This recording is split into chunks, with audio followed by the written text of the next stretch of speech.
evening, everyone. Today I'm going to be reading chapter 16 of Harry Potter and the Chamber of Secrets. And the chapter is called The Chamber of Secrets. All those times we were in that bathroom, and she was just 3 toilets away, said Ron bitterly at breakfast next day. And we could have asked her. And now? It had been hard enough trying to look for spiders, escaping their teachers long enough to sneak into a girl's bathroom. The girl's bathroom, moreover, right next to the scene of the first attack, was going to be almost impossible. But something happened in their first lesson, Transfiguration, that drove the Chamber of Secrets out of their minds for the first time in weeks. 10 minutes into class, Professor McGonagall told them that their exams would start on the 1st of June, 1 week from today. Exams? Howled Seamus Finnegan. We're still getting exams?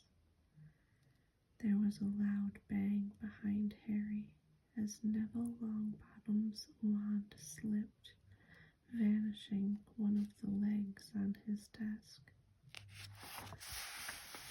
Professor McGonagall restored it with a wave of her own wand and turned, frowning, to Seamus. The whole point of keeping the school open at this time is for you to receive your education, she said sternly. The exams will therefore take place as usual, and I trust you are all studying hard. Studying hard?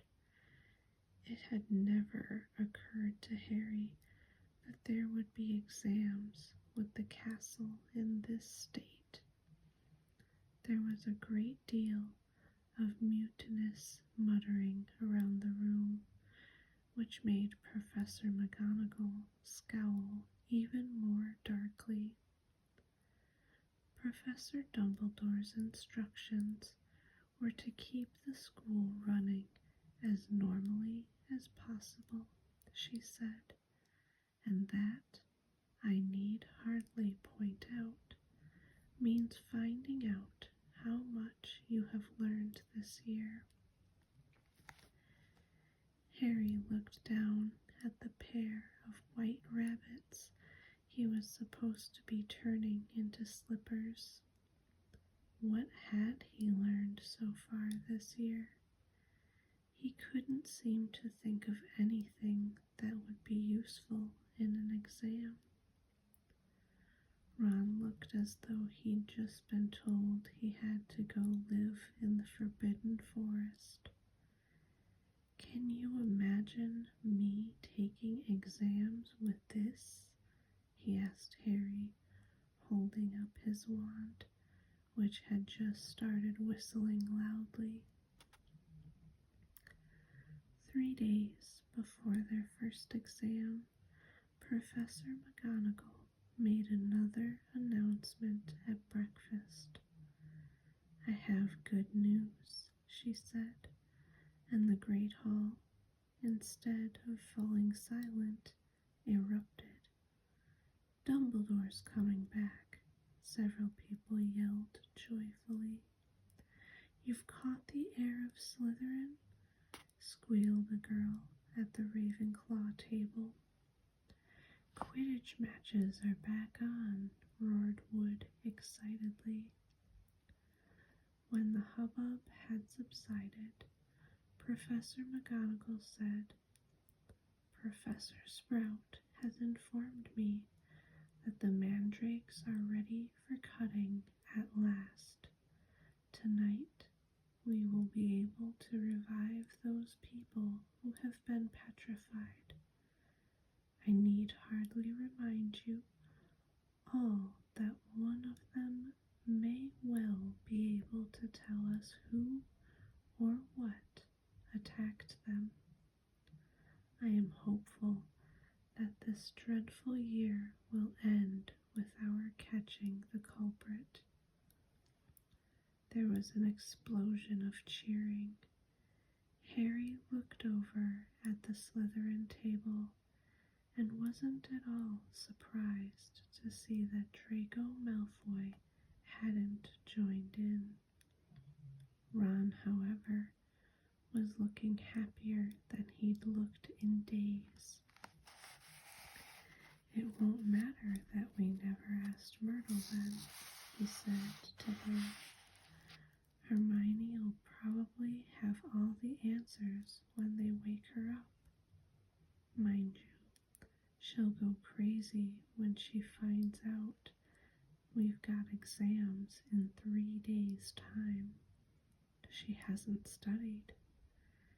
It might be kinder to leave her where she is till they're over. Just then, Ginny Weasley came over and sat down next to Ron. She looked tense and nervous, and Harry noticed that her hands were twisting in her lap. "What's up?" said Ron, helping himself to more porridge. Ginny didn't say anything, but glanced up and down the Gryffindor table with a scared look on her face that reminded Harry of someone, though he couldn't think of who. "Spit it out," said Ron, watching her. Harry suddenly realized who Ginny looked like. She was rocking backward and forward slightly in her chair, exactly like Dobby did when he was teetering on the edge of revealing forbidden information. "I've got something to tell you. I've got to tell you something," Ginny mumbled, carefully not looking at Harry. "What is it?" said Harry. Ginny looked as though she couldn't find the right words. "What?" said Ron. Ginny opened her mouth, but no sound came out. Harry leaned forward and spoke quietly so that only Ginny and Ron could hear him. "Is it something about the Chamber of Secrets? Have you seen something? Someone acting oddly?" Ginny drew a deep breath, and at that precise moment, Percy Weasley appeared, looking tired and wan. "If you've finished eating, I'll take that seat, Ginny. I'm starving. I've only just come off patrol duty." Ginny jumped up as though her chair had just been electrified, giving Percy a fleeting, frightened look, and scampered away. Percy sat down and grabbed a mug from the center of the table. "Percy," said Ron angrily.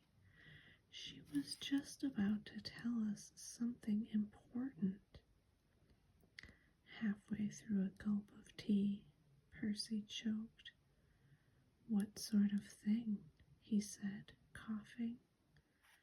"I just asked her if she'd seen anything odd, and she started to say—" "Oh, that's nothing to do with the Chamber of Secrets," said Percy at once.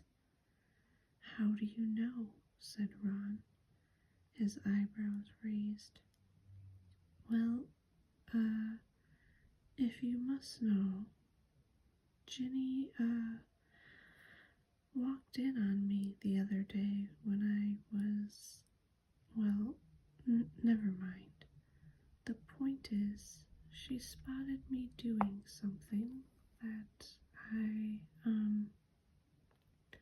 I asked her not to mention it to anybody. I must say, I did think she'd keep her word. It's nothing, really. I'd just rather... Harry had never seen Percy look so uncomfortable. "What were you doing, Percy?" said Ron, grinning. "Go on, tell us. We won't laugh." Percy didn't smile back. "Pass me those rolls, Harry. I'm starving." Harry knew the whole mystery might be solved tomorrow without their help, but he wasn't about to pass up a chance to speak to Myrtle if it turned up. And to his delight, it did. Mid-morning, when they were being led to History of Magic by Gilderoy Lockhart.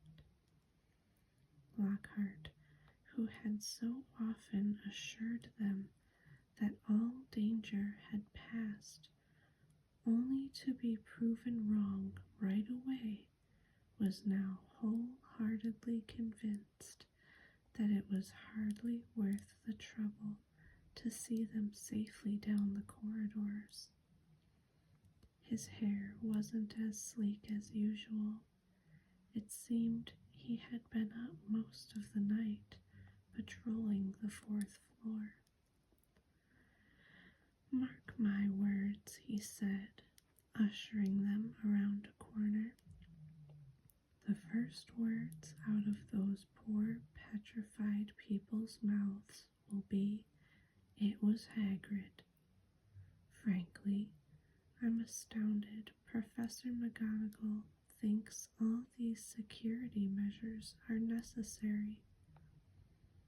"I agree, sir," said Harry, making Ron drop his books in surprise.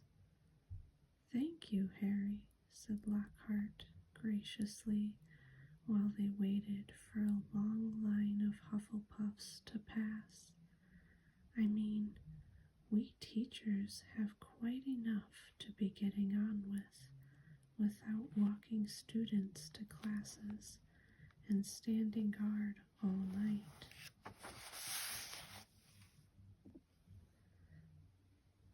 "That's right," said Ron, catching on. "Why don't you leave us here, sir? We've only got one more corridor to go." "You know, Weasley, I think I will," said Lockhart. "I really should go and prepare my next class." And he hurried off. "Prepare his class," Ron sneered after him.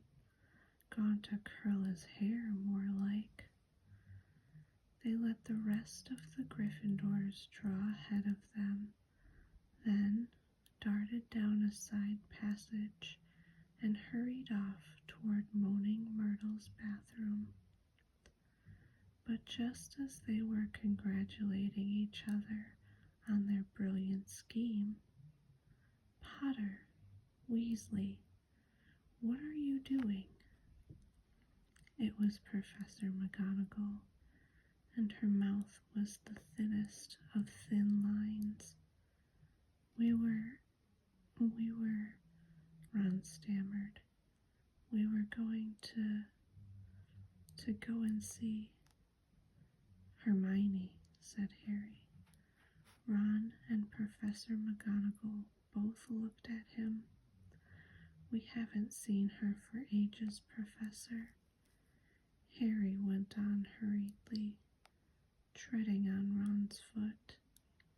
"And we thought we'd sneak into the hospital wing, and tell her the mandrakes are nearly ready and not to worry." Professor McGonagall was still staring at him, and for a moment Harry thought she was going to explode, but when she spoke, it was in a strangely croaky voice. "Of course," she said, and Harry, amazed, saw a tear glistening in her beady eye. "Of course, I realize this has all been hardest on the friends of those who have been. I quite understand. Yes, Potter, of course you may visit Miss Granger. I will inform Professor Binns where you have gone. Tell Madame Pomfrey I have given my permission." Harry and Ron walked away, hardly daring to believe that they'd avoided detention. As they turned the corner, they distinctly heard Professor McGonagall blow her nose. "That," said Ron fervently, "was the best story you've ever come up with." They had no choice now but to go to the hospital wing and tell Madame Pomfrey that they had Professor McGonagall's permission to visit Hermione. Madame Pomfrey let them in, but reluctantly. There's just no point talking to a petrified person," she said, and they had to admit she had a point. When they'd taken their seats next to Hermione, it was plain that Hermione didn't have the faintest inkling that she had visitors, and that they might just as well tell her bedside cabinet not to worry for all the good it would do.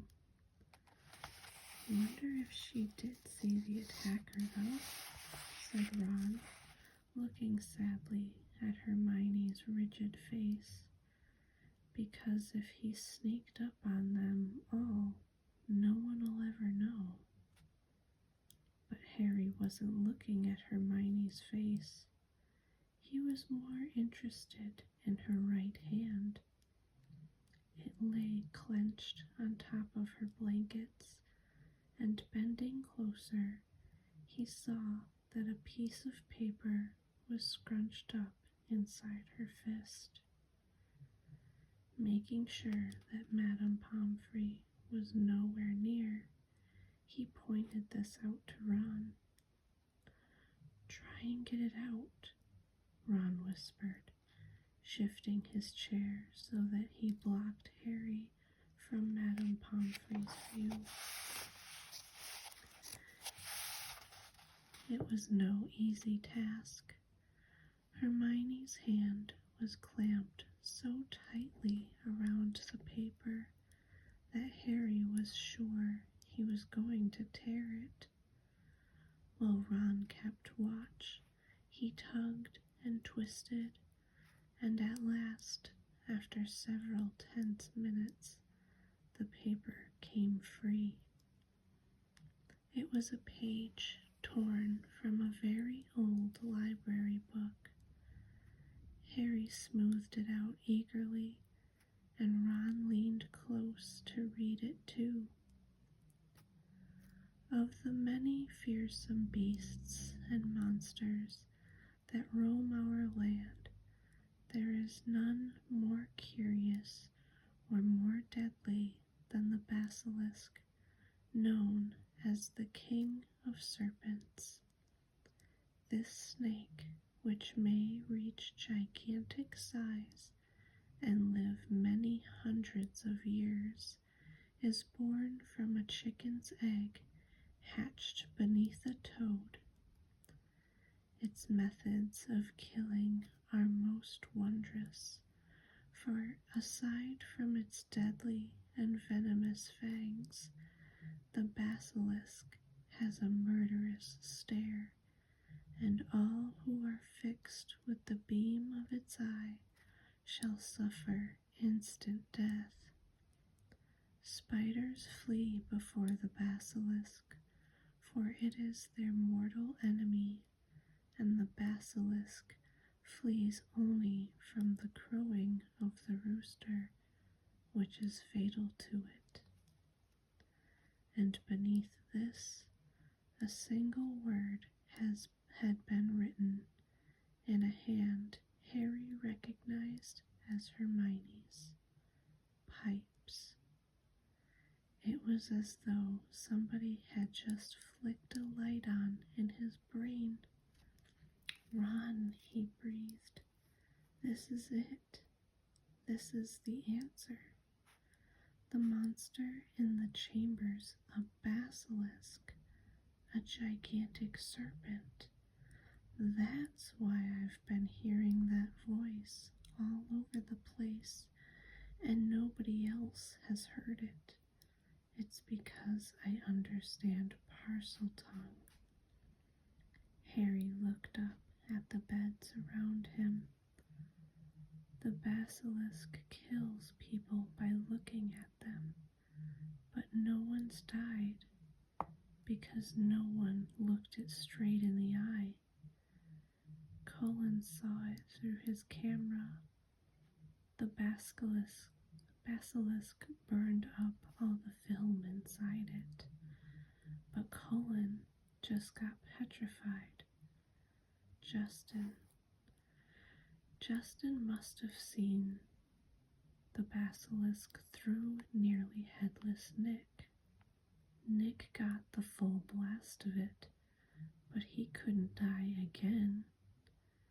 And Hermione and that Ravenclaw prefect were found with a mirror next to them. Hermione had just realized the monster was a basilisk. I bet you anything she warned the first person she met to look around corners with a mirror first. And that girl pulled out her mirror, and Ron's jaw had dropped. And Mrs. Norris, he whispered eagerly. Harry thought hard, picturing the scene on the night of Halloween. The water, he said slowly. The flood from Moaning Myrtle's bathroom. I bet you Mrs. Norris only saw the reflection. He scanned the page in his hand eagerly. The more he looked at it, the more it made sense.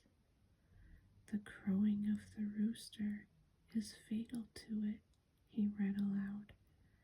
Hagrid's roosters were killed. The heir of Slytherin didn't want one anywhere near the castle once the chamber was opened.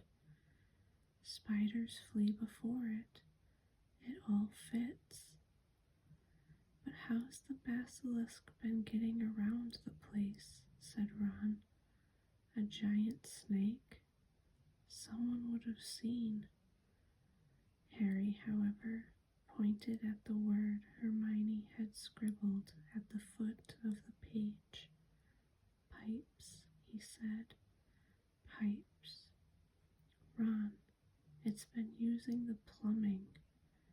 I've been hearing that voice inside the walls. Ron suddenly grabbed Harry's arm. The entrance to the Chamber of Secrets, he said hoarsely. What if it's a bathroom? What if it's in Moaning Myrtle's bathroom? Said Harry.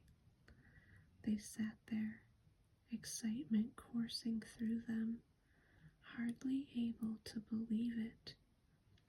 This means, said Harry, I can't be the only Parselmouth in the school.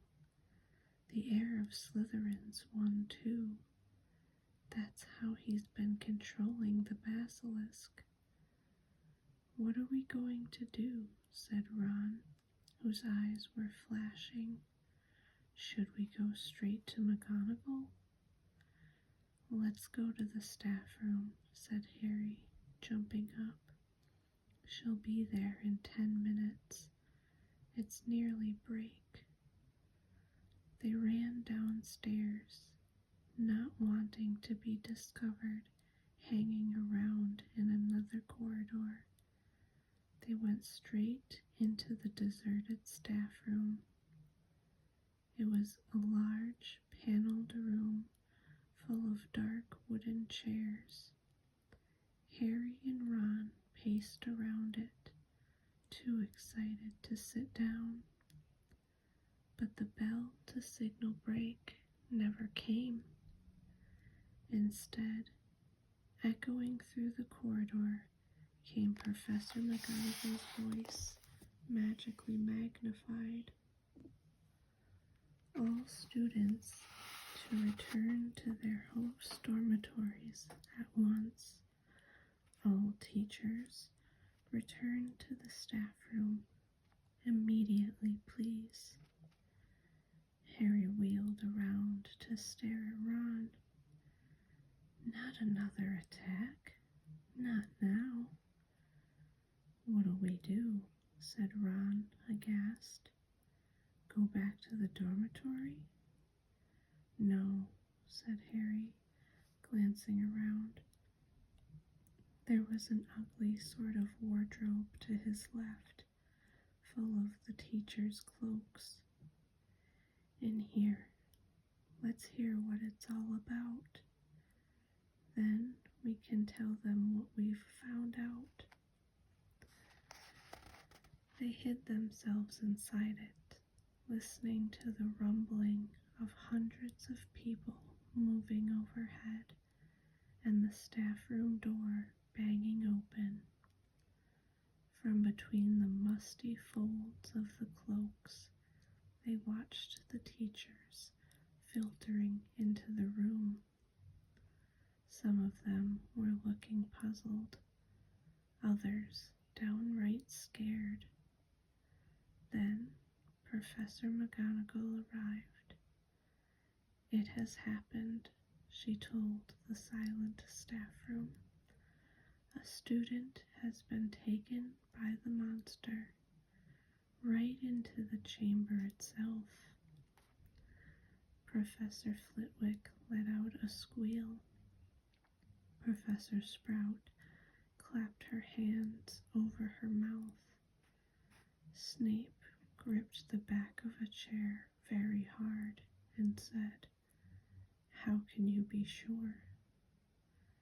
The heir of Slytherin, said Professor McGonagall, who was very white, left another message, right underneath the first one. Her skeleton will lie in the chamber forever. Professor Flitwick burst into tears. Who is it? Said Madame Hooch, who had sunk weak-kneed into a chair. Which student? Ginny Weasley, said Professor McGonagall. Harry felt Ron slide silently down onto the wardrobe floor beside him. We shall have to send all the students home tomorrow, said Professor McGonagall. This is the end of Hogwarts. Dumbledore always said. The staff room door banged open again. For one wild moment, Harry was sure it would be Dumbledore, but it was Lockhart, and he was beaming. So sorry. Dozed off. What have I missed? He didn't seem to notice that the other teachers were looking at him with something remarkably like hatred. Snape stepped forward. Just the man, he said. The very man. A girl has been snatched by the monster, Lockhart, taken into the Chamber of Secrets itself. Your moment has come at last. Lockhart blanched. That's right, Gilderoy, chipped in Professor Sprout. Weren't you saying just last night that you've known all along where the entrance to the Chamber of Secrets is? I sputtered Lockhart. Yes. Didn't you tell me you were sure you knew what was inside it? Piped up Professor Flitwick. Did I don't recall. I certainly remember you saying you were sorry you hadn't had a crack at the monster before Hagrid was arrested, said Snape. Didn't you say that the whole affair has been bungled and that you should have been given a free rein from the first? Lockhart stared around at his stony-faced colleagues. I really never. You may have misunderstood. We'll leave it to you then, Gilderoy, said Professor McGonagall. Tonight will be an excellent time to do it. We'll make sure everyone's out of your way. You'll be able to tackle the monster all by yourself. A free rein at last. Lockhart gazed desperately around him, but nobody came to the rescue. He didn't look remotely handsome anymore. His lip was trembling, and in the absence of his usually toothy grin, he looked weak-chinned and feeble. Very well, he said. I'll be in my office getting ready, and he left the room. Right, said Professor McGonagall, whose nostrils were flared. That's got him out from under our feet. The heads of houses should go and inform their students what has happened. Tell them the Hogwarts Express will take them home first thing tomorrow. Will the rest of you please make sure no students have been left outside their dormitories? The teachers rose and left one by one. It was probably the worst day of Harry's entire life. He, Ron, Fred, and George sat together in a corner of the Gryffindor common room, unable to say anything to each other. Percy wasn't there. He had gone to send an owl to Mr. and Mrs. Weasley, then shut himself up in his dormitory. No afternoon ever lasted as long as that one, nor had Gryffindor Tower ever been so crowded, yet so quiet. Near sunset, Fred and George went up to bed, unable to sit there any longer. She knew something, Harry, said Ron, speaking for the first time since they had entered the wardrobe in the staff room. That's why she was taken. It wasn't some stupid thing about Percy at all. She found out something about the Chamber of Secrets. That must be why she was. Ron rubbed his eyes frantically.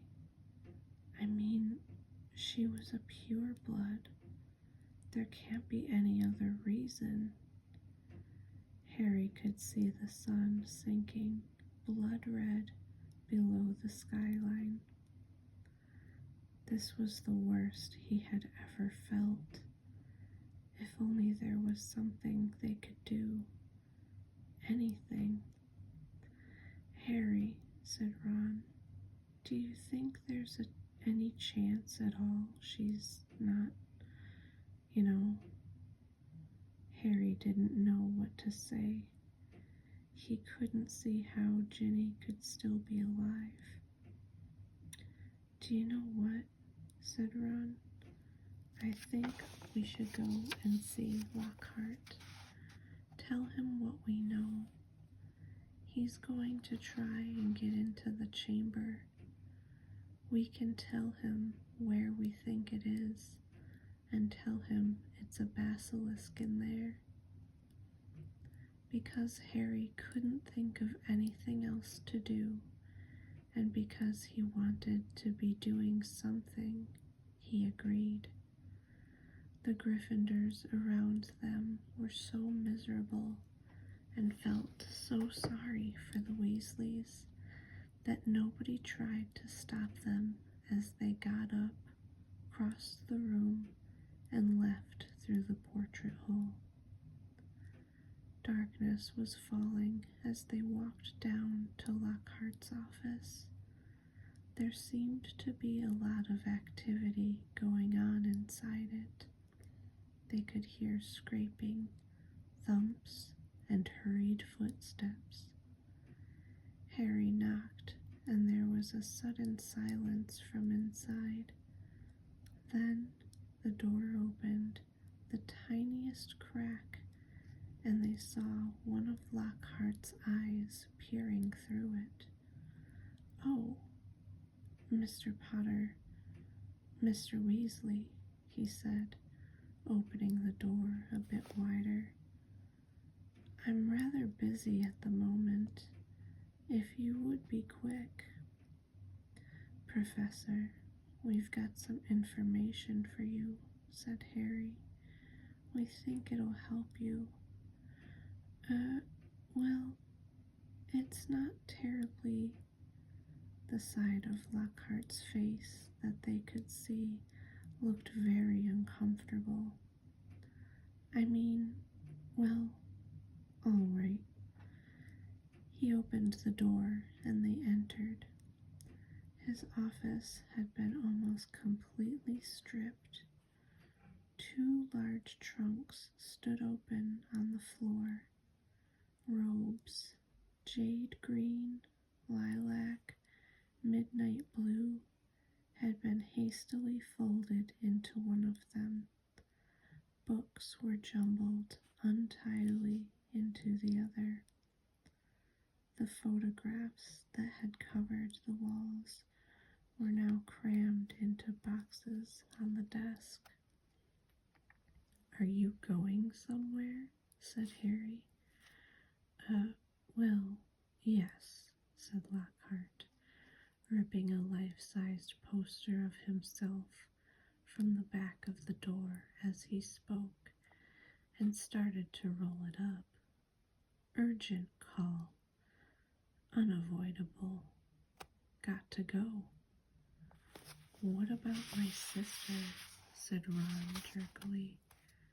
"Well, as to that, most unfortunate," said Lockhart, avoiding their eyes as he wrenched open a drawer and started emptying the contents into a bag. "No one regrets more than I." "You're the defense against the dark arts teacher," said Harry. "You can't go now. Not with all the dark stuff going on here."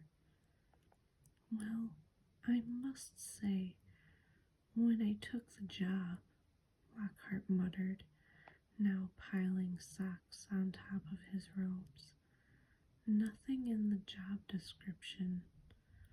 Didn't expect—" "You mean you're running away?" said Harry disbelievingly.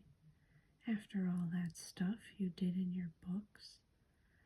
"Books can be misleading," said Lockhart delicately.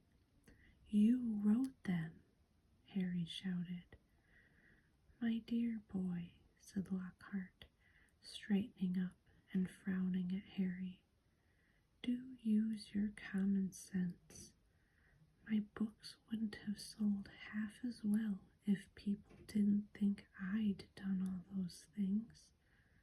No one wants to read about some ugly old Armenian warlock, even if he did save a village from werewolves. He'd look dreadful on the front cover, no dress sense at all. And the witch who banished the Banded Banshee had a hair lip. I mean, come on. So you've just been taking credit for what a load of other people have done? Said Harry incredulously. Harry, Harry, said Lockhart, shaking his head impatiently. It's not nearly as simple as that. There was work involved.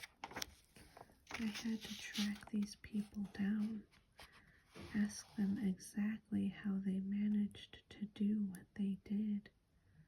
Then I had to put a memory charm on them so they wouldn't remember doing it. If there's one thing I pride myself on, it's my memory charms. No, it's been a lot of work, Harry. It's not all book signings and publicity photos, you know. You want fame, you have to be prepared for a long, hard slog. He banged the lids of his trunks shut and locked them. Let's see, he said. I think that's everything. Yes, only one thing left. He pulled out his wand and turned to them. Awfully sorry, boys, but I'll have to put a memory charm on you now. Can't have you blabbing my secrets all over the place. I'd never sell another book. Harry reached his wand just in time. Lockhart had barely raised his when Harry bellowed, Expelliarmus. Lockhart was blasted backward, falling over his trunk. His wand flew high into the air. Ron caught it and flung it out of the open window. Shouldn't have let Professor Snape teach us that one, said Harry furiously, kicking Lockhart's trunk aside. Lockhart was looking up at him, feeble once more. Harry was still pointing his wand at him. What do you want me to do? Said Lockhart weakly. I don't know where the Chamber of Secrets is. There's nothing I can do. You're in luck, said Harry, forcing Lockhart to his feet at wand point. We think we know where it is and what's inside it. Let's go. They marched Lockhart out of his office and down the nearest stairs, along the dark corridor where the messages shone on the wall to the door of Moaning Myrtle's bathroom. They sent Lockhart in first. Harry was pleased to see that he was shaking. Moaning Myrtle was sitting on the tank of the end toilet. Oh, it's you, she said when she saw Harry. What do you want this time? To ask you how you died, said Harry. Myrtle's whole aspect changed at once. She looked as though she had never been asked such a flattering question. Oh, it was dreadful, she said with relish. It happened right in here. I died in this very stall. I remember it so well. I'd hidden because Olive Hornby was teasing me about my glasses. The door was locked, and I was crying, and then I heard somebody come in. They said something funny, a different language. I think it must have been. Anyway, what really got me was that it was a boy speaking. So I unlocked the door to tell him to go and use his own toilet. And then Myrtle swelled up importantly, her face shining. I died. How? Said Harry. No idea, said Myrtle in hushed tones. I just remember seeing a pair of great big yellow eyes. My whole body sort of seized up, and then I was floating away. She looked dreamily at Harry. And then I came back again. I was determined to haunt Olive Hornby, you see. Oh, she was sorry she'd ever laughed at my glasses. Where exactly did you see the eyes? Said Harry. Somewhere there, said Myrtle, pointing vaguely toward the sink in front of her toilet. Harry and Ron hurried over to it. Lockhart was standing well back, a look of utter terror on his face. It looked like an ordinary sink. They examined every inch of it, inside and out, including the pipes below. And then Harry saw it. Scratched on the side of one of the copper taps was a tiny snake. That tap's never worked, said Myrtle brightly, as he tried to turn it. Harry, said Ron, say something. Something in parcel tongue. But Harry thought hard. The only times he'd ever managed to speak parcel tongue were when he'd been faced with a real snake. He stared hard at the tiny engraving, trying to imagine it was real. Open up, he said. He looked at Ron, who shook his head. English, he said.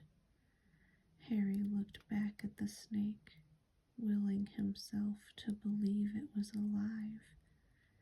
If he moved his head, the candlelight made it look as though it were moving.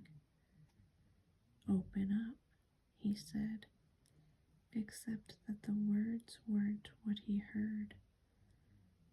A strange hissing had escaped him, and at once the tap glowed with a brilliant white light and began to spin. Next second, the sink began to move. The sink, in fact, sank right out of sight, leaving a large pipe exposed, a pipe wide enough for a man to slide into. Harry heard Ron gasp and looked up again. He had made up his mind what he was going to do. I'm going down there, he said. He couldn't not go, not now that they had found the entrance to the chamber, not if there was even the faintest, slimmest, wildest chance that Ginny might be alive. Me too, said Ron. There was a pause. Well, you hardly seem to need me, said Lockhart, with a shadow of his old smile. I'll just... He put his hand on the doorknob, but Ron and Harry both pointed their wands at him. "You can go first," Ron snarled. White-faced and wandless, Lockhart approached the opening. "Boys," he said, his voice feeble. "Boys, what good will it do?" Harry jabbed him in the back with his wand. Lockhart slid his legs into the pipe. "I really don't think," he started to say, but Ron gave him a push, and he slid out of sight. Harry followed quickly. He lowered himself slowly into the pipe and then let go. It was like rushing down an endless, slimy, dark slide. He could see more pipes branching off in all directions, but none as large as theirs, which twisted and turned, sloping steeply downward, and he knew that he was falling deeper below the school than even the dungeons. Behind him he could hear Ron thudding slightly at the curves. And then, just as he had begun to worry about what would happen when he hit the ground, the pipe leveled out, and he shot out of the end with a wet thud, landing on the damp floor of a dark stone tunnel large enough to stand in. Lockhart was getting to his feet a little ways away, covered in slime and white as a ghost. Harry stood aside as Ron came whizzing out of the pipe too. "We must be miles under the school," said Harry, his voice echoing in the black tunnel. "Under the lake, probably," said Ron, squinting around at the dark, slimy walls. All three of them turned to stare into the darkness ahead. "Lumos," Harry muttered to his wand, and it lit again. "Come on," he said to Ron and Lockhart, and off they went, their footsteps slapping loudly on the wet floor. The tunnel was so dark that they could only see a little distance ahead. Their shadows on the wet walls looked monstrous in the wand light. "Remember," Harry said quietly as they walked cautiously forward, "any sign of movement, close your eyes right away." But the tunnel was quiet as the grave, and the first unexpected sound they heard was a loud crunch as Ron stepped on what turned out to be a rat's skull. Harry lowered his wand to look at the floor and saw that it was littered with small animal bones. Trying very hard not to imagine what Ginny might look like if they found her, Harry led the way forward around a dark bend in the tunnel. "Harry, there's something up there," said Ron hoarsely, grabbing Harry's shoulder. They froze, watching. Harry could see the outline of something huge and curved lying right across the tunnel. It wasn't moving. "Maybe it's asleep," he breathed, glancing back at the other two. Lockhart's hands were pressed over his eyes. Harry turned back to look at the thing, his heart beating so fast it hurt. Very slowly, his eyes as narrow as he could make them and still see, Harry edged forward, his wand held high. The light slid over a gigantic snakeskin of a vivid, poisonous green, lying curled and empty across the tunnel floor. The creature that shed it must have been 20 feet long at least. Blimey, said Ron weakly. There was a sudden movement behind them. Gilderoy Lockhart's knees had given way. Get up, said Ron sharply, pointing his wand at Lockhart. Lockhart got to his feet. Then he dived at Ron, knocking him to the ground. Harry jumped forward, but too late. Lockhart was straightening up, panting, Ron's wand in his hand and a gleaming smile back on his face. The adventure ends here, boys, he said. I shall take a bit of this skin back up to the school. Tell them I was too late to save the girl, and that you two tragically lost your minds at the sight of her mangled body. Say goodbye to your memories. He raised Ron's spello-taped wand high over his head and yelled, Obliviate. The wand exploded with the force of a small bomb. Harry flung his arms over his head and ran, slipping over coils of snakeskin, out of the way of great chunks of tunnel ceiling that were thundering to the floor. Next moment, he was standing alone, gazing at a solid wall of broken rock. Ron, he shouted. Are you okay, Ron? I'm here, came Ron's muffled voice from behind the rockfall. I'm okay. This Git's not, though. He got blasted by the wand. There was a dull thud and a loud ow. It sounded as though Ron had just kicked Lockhart in the shins. What now?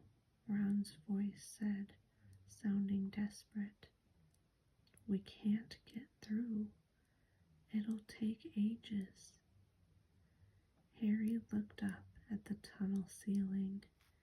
Huge cracks had appeared in it. He had never tried to break apart anything as large as these rocks by magic, and now didn't seem a good moment to try. What if the whole tunnel caved in? There was another thud and another ow from behind the rocks. They were wasting time. Ginny had already been in the Chamber of Secrets for hours. Harry knew there was only one thing to do. Wait there, he called to Ron. Wait with Lockhart. I'll go on. If I'm not back in an hour. There was a pregnant pause. I'll try and shift some of this rock, said Ron, who seemed to be trying to keep his voice steady, so you can get back through. And Harry? See you in a bit, said Harry, trying to inject some confidence into his shaking voice, and he set off alone past the giant snakeskin. Soon the distant noise of Ron straining to shift the rocks was gone. The tunnel turned and turned again. Every nerve in Harry's body was tingling unpleasantly. He wanted the tunnel to end, yet dreaded what he'd find when it did. And then, at last, as he crept around yet another bend, he saw a solid wall ahead on which two intertwined serpents were carved, their eyes set with great glinting emeralds. Harry approached, his throat very dry. There was no need to pretend these stone snakes were real. Their eyes looked strangely alive. He could guess what he had to do. He cleared his throat, and the emerald eyes seemed to flicker. "Open," said Harry in a low, faint hiss. The serpents parted as the wall cracked open.